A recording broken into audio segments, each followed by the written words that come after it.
ইন্দোনেশিয়ার একটি গ্রাম মাজেনা। এই গ্রামের মাটিতে শুয়ে আছে ওগুলো তো অভিশপ্ত লাশ। সন্ধ্যা বেরোলেই লাশের খাটিয়া ধরে এক পাল বের হয়। তবে শোনা যায় যারা লাশকে দেখতে পায় তাদের হতে হয় খুনের শিকার। এই গ্রামের মেয়ে জিয়া। শহরে থাকার কারণে সে তার মায়ের সঙ্গে শেষ সময়টুকু কাটাতে পারেনি। তবে তার মায়ের মৃত্যুর খবর শুনে সে এসেছে এই গ্রামে। গ্রামের মাটিতে পা রাখতে কোনো এক অভিশপ্ত আবার জাগ্রত হয়। তবে কি সেই গ্রামের ইতিহাস, কারাই বা কফিন বহন করে? এই নিয়ে ইন্দোনেশিয়ার হরর মুভি ক্রোমোলিও। মুভি এক্সপ্লেন ভালো লাগলে অবশ্যই আমার এই ছোট্ট চ্যানেলটিকে একটি লাইক এবং সাবস্ক্রাইব করবেন প্লিজ। তো চলুন মুভি এক্সপ্লেন শুরু করা যাক। ইন্দোনেশিয়ার ইস্ট জার্মানি সে ৮০ দশকে সংগঠিত গ্যাংয়ের হত্যাকাণ্ড হয়েছে। গ্যাংটার নাম ছিল সুগালে, যার অর্থ হলো অবাধ্য শিশুদের সমাজ। তাদের নিয়ে লোকদের মুখেও ভয়াবহ কথা শোনা যায়। বলা হয় কিছু সুগালেকে শুধু অস্ত্র দিয়ে মারা অসম্ভব। সবচেয়ে আশ্চর্য বিষয় হচ্ছে এরা সবাই ব্ল্যাক ম্যাজিক করত। এই ঘটনাতে এক ব্যক্তিকে মাথা কেটে আলাদা করে মারা হয়। মৃত্যুর আগেই সেই লোক এই গ্রামের অভিশাপ করে গিয়েছিল এবং বলেছিল তার বংশধর শেষ অবধি যে বাঁচবে তাদের কাউকে সে ছাড়বে না। এই ঘটনা ঘটে গেছে প্রায় 10 বছর হবে। জিয়া তার গ্রামের বাড়ি যাচ্ছে, সাথে তার ঘনিষ্ঠ বন্ধু টিকা। আসলে জিয়ার মা মারা গেছে। যাত্রাপথে জিয়ার মুখে শোনা যায় এই গ্রামে জিয়ার আসা নিষেধ। তবুও শত অপেক্ষা পার করে সে এই গ্রামে আসছে।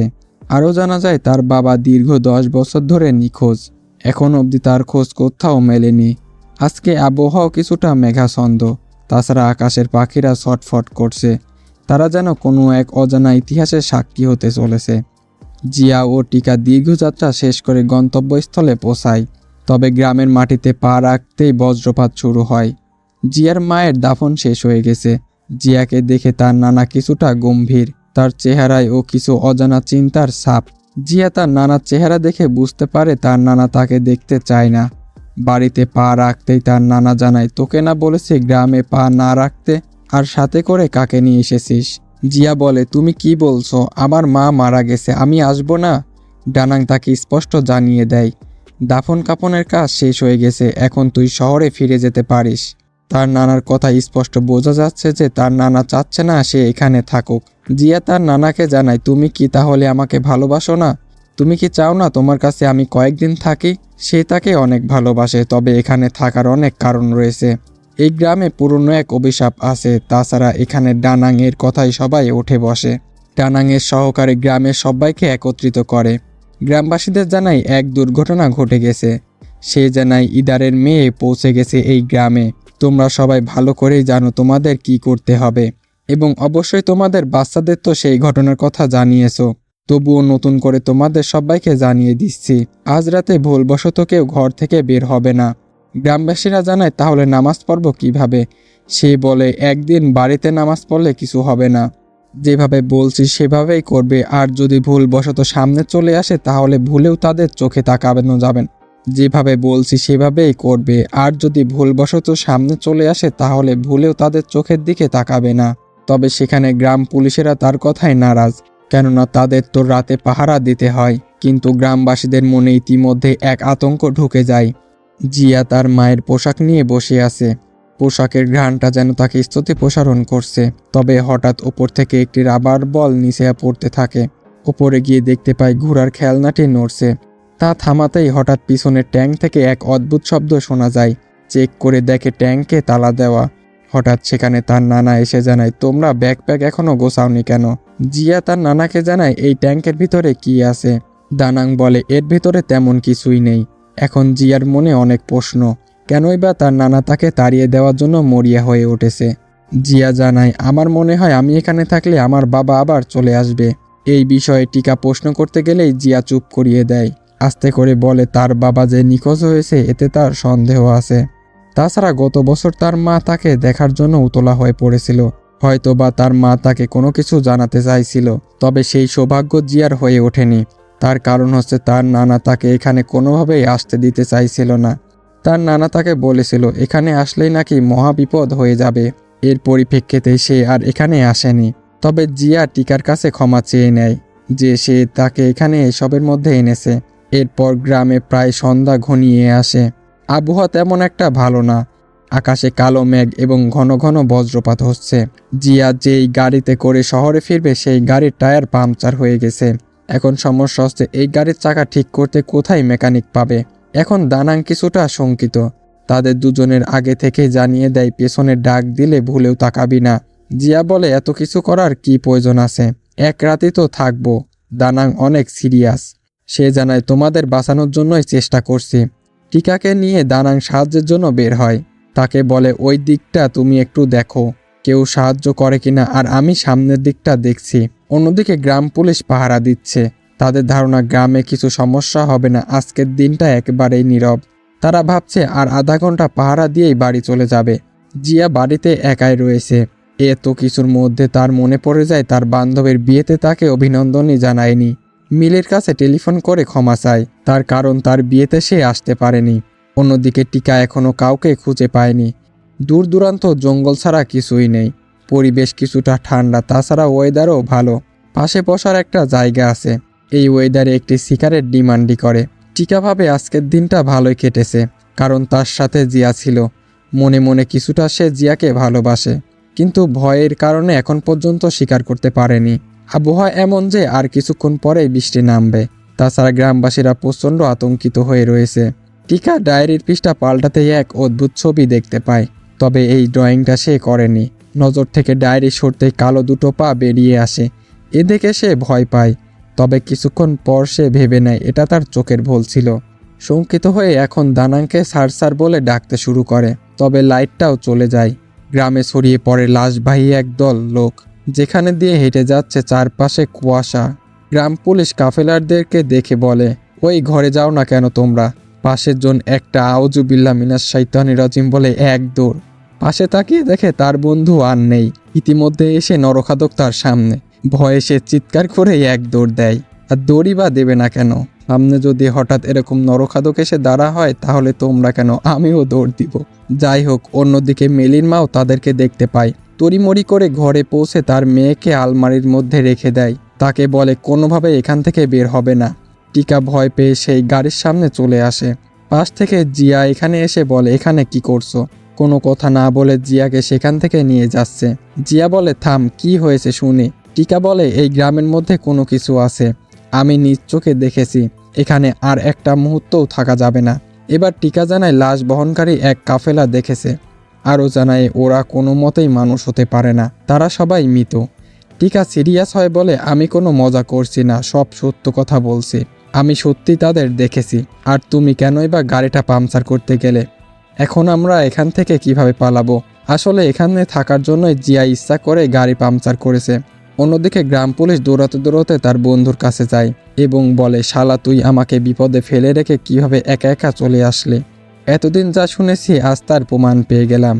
একেই বলে বিপদে বন্ধুর পরিচয়। জন যখনই বেল বাজে গ্রামবাসীকে সবাইকে সতর্ক করতে যাবে, পাশে থেকে বুট নিজের মাথায় নিজেই টুকরাচ্ছে। রক্ত দিয়ে পুরোটা মাথা ভরে গেছে এবং সে বলতেছে, জন আমাকে সাহায্য কর। এভাবেই মাথা টুকরাতে টুকরাতে সেখানেই মারা যায়। জন এখন এতটাই ভয়ের মধ্যে আছে যে তার হাত পা কাজই করছে না এবং জনের হাত কেটে গিয়ে ছিটকে পড়ে জিয়া এবং টিকার সামনে। এই দৃশ্য দেখে তাদের দুজনের গায়ের লোম দাঁড়িয়ে যায়। সেই মুহূর্তেই অদৃশ্য একটি শক্তি টিকার গলা টিপে ধরে। দানাং চলে এসে হাওয়ায় এক গুলি চালায়, যার ফলে টিকা অদৃশ্য শক্তি থেকে মুক্তি পায়। অন্যদিকে মিলির মা ভয়ে খাটের নিচে লুকিয়ে পড়ে। হঠাৎ কোনো এক অদৃশ্য শক্তি তাকে টেনে নিয়ে দূরে ফেলে দেয়। গলা টিপে ধরে শূন্যে ভাসাতে শুরু করে। এক পর্যায়ে তার পেট চিরে সম্পূর্ণ নাড়িভুড়ি বের করে ফেলে। এইসব ঘটনা তার মেয়ে আলমারির মধ্যে থেকে লুকিয়ে লুকিয়ে দেখছে। ভয়ে সে সেখানে আলমারির মধ্যেই বসে থাকে। অন্যদিকে জঙ্গলের মধ্য দিয়ে তারা তিনজন পালাচ্ছে। হঠাৎ টিকার পা ধরে একজন টেনে বসে। দানাংয়ের কাছে একটা আয়না ছিল। এদের একমাত্র আয়না দিয়েই দেখা যায়। টিকা ছাড়া পেয়ে গেল। দানাংকে সেখানে রেখে জিয়াকে নিয়ে পালাতে শুরু করে। জিয়া তার নানাকে ছাড়া এখান থেকে যাবে না। টিকা জিয়াকে বোঝানোর চেষ্টা করে তার নানা ওদের সঙ্গে লড়াই করতে পারবে এবং তার নানাকে তারা কোনো ক্ষতিই করতে পারবে না। এদের কাছ থেকে কিভাবে বাঁচতে হয় সে তা জানে। তোমার এটা নিয়ে কোনো চিন্তা করার দরকার নেই। তবে তারা আতঙ্কিত। তারা রাতটা কোথায় কাটাবে জিয়া জানায় সামনেই তার বন্ধুর বাড়ি এবং হাঁটতে হাঁটতে অবশেষে বাড়ির সামনে পৌঁছায়। সম্পূর্ণ বাড়ি অন্ধকারে ঘেরা। বাড়িতে প্রবেশ করে মিলা বলে কয়েকটা ডাক দিতে শুরু করে, তবে কারো কোনো সাড়াশব্দ পাওয়া যায় না। টিকা তাদের ড্রাইভারকে ফোন দিচ্ছে, তবে টেলিফোনে কোনো সংযোগ নেই। জিয়া মেঝেতে রক্ত পড়ে থাকা দেখতে পায়। উপরে তাকাতেই এক চিৎকার দিয়ে ওঠে। ঝুলে আছে মিলার মায়ের ক্ষতবিক্ষত লাশ। চিৎকার শুনতে পেয়ে আলমারির ভেতর থেকে মিলাও চিৎকার করে ওঠে। জিয়া তাকে জিজ্ঞাসা করে কি হয়েছে। এর উত্তরে মিলা জানায় ক্রোমলীয়রা এসেছে, তারা সেখান থেকে যাওয়ার পথ খুঁজে পাচ্ছে না। টিকা জানায় এখান থেকে যেভাবেই হোক রাতের মধ্যেই বেরিয়ে যেতে হবে। আশ্চর্যজনকভাবে মধ্যরাতে জঙ্গলের মধ্য দিয়ে একটি গাড়ি তাদের দিকে এগিয়ে আসছে। হাতে ইশারা করে ডাক দিলে তারা দেখতে পায় এটা তো কোনো গাড়ি নয়, বরং এতক্ষণ যা দেখছিল তাদের ভুল ছিল। তারা আসলে ক্রোমলীয়। তারাই লাশবিহীন করে তাদের দিকে এগিয়ে আসছে। টিকার হঠাৎ অনুভব হলো তার পা একটা নেই। কান্নায় ছটফট করে ওঠে। এই কাটা পা নিয়ে তারা তিনজন সেখান থেকে পালাচ্ছিল। পা কাটার প্রচণ্ড ব্যথা সহ্য হচ্ছিল না টিকার। আজও টিকা জিয়াকে একটা কথা বলতে পারেনি। টিকা সেখানে জানায় আমি তোমাকে ভালোবাসি। মুহূর্তের মধ্যেই টিকার পেট ছিঁড়ে নাড়িভুড়ি বের হয়ে আসে। এই দৃশ্য দেখে জিয়া নিজেকে শান্ত রাখতে পারে না এবং অঝরে কান্না করে যাচ্ছে। বিষয়টা জিয়াকে গভীরভাবে এতটাই শক করেছে যে জিয়া মুহূর্তের মধ্যেই অজ্ঞান হয়ে পড়ে যায়। অন্যদিকে দানাং তার সহকারীর বাড়িতে চলে যায়। গিয়ে তাকে বলছে রক্ষক কবচটা কোথায়। দানাং তাকে নিয়েই যেতে চাচ্ছিল, তবে পাশে তার স্ত্রী কোনোভাবেই যেতে দিবে না। বেশ ভালো, তবে দানাং তার কাছ থেকে রক্ষা কবচটা চাচ্ছিল, যেটা তাকে দিতে চাচ্ছিল না সেই সহকারী। অন্যদিকে এক অন্ধ লোক জিয়া এবং মিলাকে কিডন্যাপ করে নিয়ে আসে। জিয়া চিৎকার করতে চাইলে বন্দুক দেখিয়ে থামিয়ে দেয়। আমি তোমার জন্য অনেক দিন যাবৎ অপেক্ষা করে যাচ্ছি, তবে আজকে অপেক্ষার অবসান ঘটল। অনেকক্ষণ যাবৎ চুপ করে থেকে লোকটা একটা শব্দ বলল, যেটা ছিল ক্রোমলীয়। সে জানায় আজ রাতে যত মানুষ মারা যাবে সবাই ক্রোমলীয়র কারণেই মারা যাচ্ছে। অন্যদিকে দানাংয়ের অতি চাপের কারণে লোকটা সেই রক্ষা কবচটা দিয়ে দেয়। দানাং তাকে বলে জিয়ার বাবা আবার পুনরায় জীবিত হয়ে গেছে। তাছাড়া সুরক্ষার জন্য তার কাছ থেকে লবণযুক্ত কিছু বুলেটও নিয়ে নেয়। অন্যদিকে জিয়ার কাছে সেই অন্ধ লোক তাকে পরিচয় দেয়, তার নাম আন্ত। দেখা যায় জিয়ার গলায়ও তার দাদার মতো একটা লকেট আছে। সেই লকেটটি ছিনিয়ে নিয়ে বলে এই রক্ষা কবচ তোমাকে এতদিন বাঁচিয়ে রেখেছে। জিয়া তাকে জানায় কিসের থেকে বাঁচিয়ে রেখেছে। এই উদ্যোগে সে জানতে পারে তার বাবার অভিশাপের কারণে। এখানেই শুরু হয় গল্পের আসল রহস্য। ঘটনা হচ্ছে 1984 সালে, যেদিন ইন্দোনেশিয়ার ইস্ট জার্মানির সুগালিও নামের এক গ্যাংকে চিরতরে মুছিয়ে দেওয়া হয়। সেই ট্যাটুযুক্ত সন্ত্রাসীদের মধ্যে একজন ছিল জিয়ার বাবা, যার নাম জারদ। ইয়ান তো একা একা বলতে থাকে সম্পূর্ণ ঘটনা। তখনকার সময় সুগালি গ্যাং ক্রমাগত শক্তিশালী হয়ে উঠেছিল, তাদেরকে কোনোভাবেই থামানো যাচ্ছিল না। এর কারণ হচ্ছে সুগালো গ্যাংয়ের কিছু কিছু লোকেরা ব্ল্যাক ম্যাজিকে যুক্ত ছিল। তাদের মধ্যে একজন ছিল জিয়ার বাবা জারদ। এক বিশেষ কালো জাদুর কারণে তার বাবা অমরত্ব হাসিল করেছিল। সে জানায় আসল কালপিট হচ্ছে তোমার নানা। শুরু থেকে মেয়ের জামা হিসাবে মেনে নিতে পারেনি তোমার বাবাকে। পরবর্তীতে দানাং প্রতিপক্ষ দলের সাথে হাত লাগায় এবং জারুদের সাথে থেকে থেকে তার কাজগুলো জানতে থাকে। একদিন তোমার বাবাকেই ধরে নিয়ে আসে তোমার নানা, তাকে মেরে ফেলে এবং মরে যাওয়ার আগে তোমার বাবা এই গ্রামকে অভিশপ্ত করে যায়। এমনকি সে নিজেও দানাংয়ের সঙ্গে জড়িত ছিল। যখন তার বাবাকে মেরে ফেলা হচ্ছিল সেখানে ইয়ংও উপস্থিত ছিল। তার গলায় সেই রক্ষা কবচ আছে যেটা তার বাবার দাঁত দিয়ে তৈরি এবং এর ফলে এতদিন যাবৎ সে বেঁচে ছিল। এবং সুগালে গ্যাংয়ে যাদেরকে মেরে ফেলা হয়েছিল তারা এখন গ্রামে আত্মা হয়ে ঘুরে বেড়ায় এবং তাদেরকেই বলা হয় ক্রোমলীয়। ক্রোমলীয় তাদেরকেই বলা হয় যারা লাশ বহন করে। যদি ভুলবশত তাদের চোখে চোখ পড়ে যায় তাহলে তার অস্তিত্বই মুছে দেয় তারা। এবং এই কারণে ইয়াং নিজের চোখ নিজেই অন্ধ করে ফেলেছে, যাতে করে সে তাদের দেখতে না পারে। অন্যদিকে দানাং তার সহকারীর ঘর থেকে বের হয়ে গেলে দরজায় আবারও করানো শব্দ, কণ্ঠ দানাংয়ের। সে গেটটা খুলে বাইরে তাকাতেই দেখতে পায় কিছুই নেই। পিছন থেকে তার স্ত্রী হাতে ইশারা দিয়ে কি যেন দেখাচ্ছে। দেখা যায় একদল লাশ বহনকারী তাদের ঘরের দিকেই আসছে। এতদিন পরিবারকে রক্ষা করেছিল সেই রক্ষা কবচ, তবে দানাং রক্ষা কবচ নিয়ে যাওয়ার কারণে তাদের ওপর ভর করে। স্ত্রীর গলা টিপে ধরে শূন্যে ভাসাতে শুরু করে। বুলেটগুলোও দানাং নিয়ে গেছে। যেটা দিয়ে তাদের ওপর আক্রমণ করা যায়। পাশের ঘরে আরেকটি বুলেট নিয়ে আসতে গেলেই দেখা যায় তার স্ত্রীকে মেরে ফেলেছে তারা। এই বাইরে গিয়ে গেট আটকাতেই দেখতে পায় তার সামনে ক্রোমলীয়। আতঙ্কে হাড় হিমনে হয়ে যাচ্ছে। সেই মুহূর্তেই পা থেকে মাথা অবধি পুরোটা শুরুতেই দুভাগ করে ফেলে। অন্যদিকে দানাং জিয়াকে খুঁজছে। গাড়ির সামনে পৌঁছে গিয়ে দেখতে পায় সেখানে মৃত লাশ পড়ে আছে। এদিকে হঠাৎ করে মিলির জ্ঞান ফিরে আসলে সে তাকে বাঁধা অবস্থা দেখতে পায়। কোনো মতে হাতের বাঁধন খুলতে জিয়া ও ইয়ানের কথোপকথন শুনতে পায়। তোমার বাবাকে তোমার নানা 2 টুকরো করে সমাধি দিয়েছিল, তার খুলি একদিকে এবং বডি আরেক দিকে। তাছাড়া সে এর থেকে বাঁচার উপায়ও বলে দেয়। তার মাথার খুলি খুঁজে এনে তার বডির সঙ্গে লাগাতে হবে। এর ফলে তোমার বাবা আবার রক্তের মাংসের পুনরায় জীবিত হবে। তাকে মারার একটি উপায়ও বলে দেয়। তাকে মারার একটি উপায়, তার বংশের কেউ একজনই তাকে মারতে পারবে। তোমার মাধ্যমেই অভিশাপটা একেবারে শেষ করে দিতে। ছুটিতে তোমার রক্ত লাগিয়ে তোমার বাবার গায়ে টাচ করলেই তোমার বাবা মারা যাবে। জিয়া তার কাছে অনুবদ্ধ হয় সে অভিশাপ থামাবে, তবে আন্ততা চায় না। যে সে নিজেও একজন সুগালি গ্যাংয়ের টিম মেম্বার ছিল।